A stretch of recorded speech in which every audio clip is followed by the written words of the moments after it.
Morning, this is Wayne Bilal with another smart profit maximizing moment. Running a few minutes late. Sorry about that. Was doing some stuff and lost track of time. That happens to all of us. Anyways, today we're going to talk about how successful business owners, successful entrepreneurs do not follow the herd. All right. First, let me do a better job introducing myself. My name is Wayne Bilal. I'm the founder of my own local CPA firm since 1991, been helping thousands of business owners, hundreds of business owners, whatever, I don't count. We do three things really. Our main focus is to help them make more money.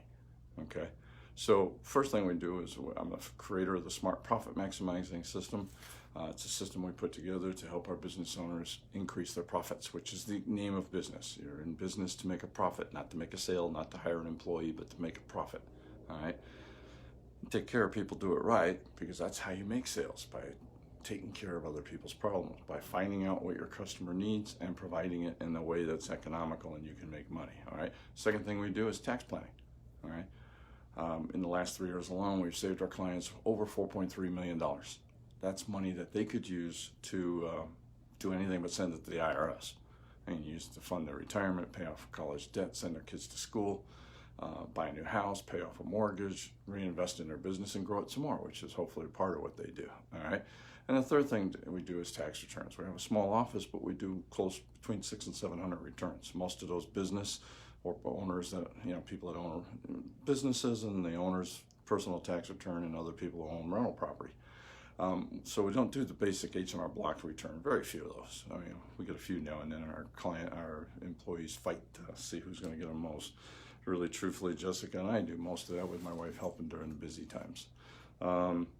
Let's go back to what successful business owners. This is one of the main things Dan Kennedy, if you're not a follower of hers, you probably ought to look up some of his books and maybe get his coaching program. I'd rather you got mine, but his is, he's an expert. So if you're at that level and you can afford his prices, he's not cheap. He's worth looking at, that's for darn sure. And if nothing else, get his books. But one of the main things he says is don't follow the herd. And he has a really good reason for it. The SBA by itself says 50% of businesses are gone in the first year. And there's a lot of reason for that. They don't have a concept that people want to pay for. They don't know how to market it. Tons of reasons why they fail. All right.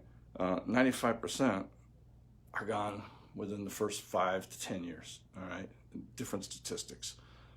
Only 1% of firms actually survive the retirement or the death of the founder. Okay. So what Dan Kennedy is saying is, why are you doing what all the other business owners are doing when 95% of them are failures and only 1% actually build a business that survives them? So he says, don't follow the herd. And I agree 100%. Studying business like I have over the years, think about what's happened in the past that disrupted business. And that's kind of what you need to look at. The businesses that changed things disrupted things. All right. The iPhone.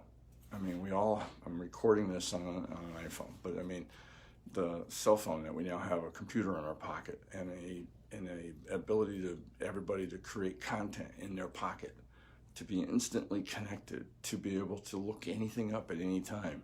If you think of something, you can look it up. All right. That disrupted businesses all across the place. How many people have a landline left?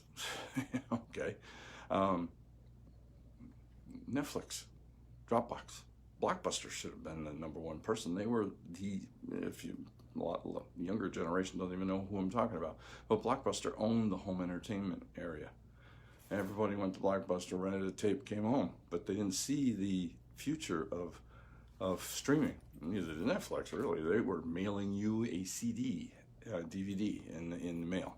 That's how they started off. Red boxes outside. We have some all across town outside the Walgreens that I go to. They basically ran them right out of business. Ideas come from not following what people do in your niche, but by looking outside your niche. The fast food industry created almost entirely because somebody went to a bank that had a drive-through window and went, that's not a bad idea. I had to put that in mind. And now if you're going to do fast food, you have a drive-through window. It's pretty simple as that, okay? So instead of following the herd, you need to be asking yourself some questions. And I've listed some that I would do. Is there a niche where your product or service can be sold that the herd is currently ignoring? Look for that, all right? Is there a place somewhere where the herd's not really paying attention, okay? Is there a new way for your product or your service that the herd doesn't see? And when I'm saying herd, I'm talking about everybody else in your niche. All right. Tax planning, the way we do it. I mean, there's nobody in El Paso doing it the way we're doing it.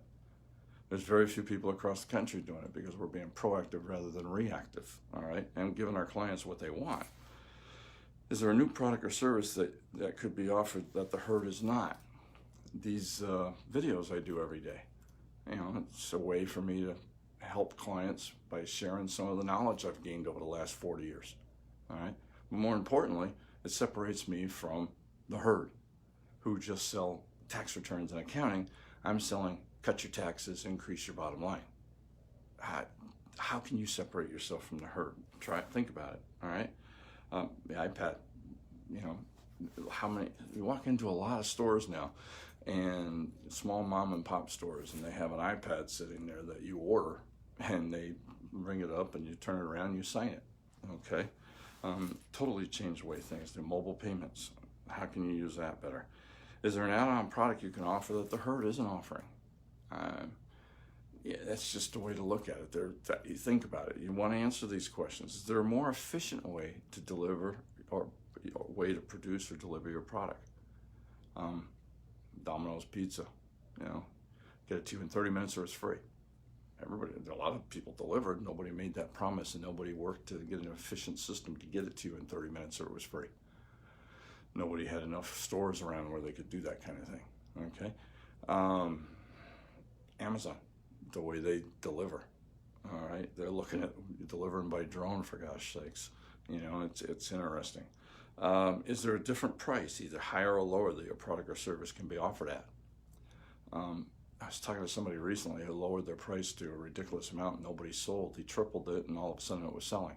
Because at the lower price, nobody believed it had any quality. Test, try. It doesn't hurt you to try. All that happens is you fail. So what? You try again. Is there a way to increase customer satisfaction when using your product or service? Is there a way to get them? Think about had clients calling back a client to see if they were happy or if they had any questions. We do a simple little thing. We won't charge for every single IRS letter. We charge a little more for the tax return, but we tell them that's part of the reason why. You're not going to get nickeled and dimed every time. So is there a way to do it? Sounds like trouble and work, right? Yeah, it is. Okay. But to be honest about it, following a herd leads you to failure, and failure is a lot more trouble and work. Until next time, this is Wayne Belial saying, let's make this our most profitable year ever. Thank you very much.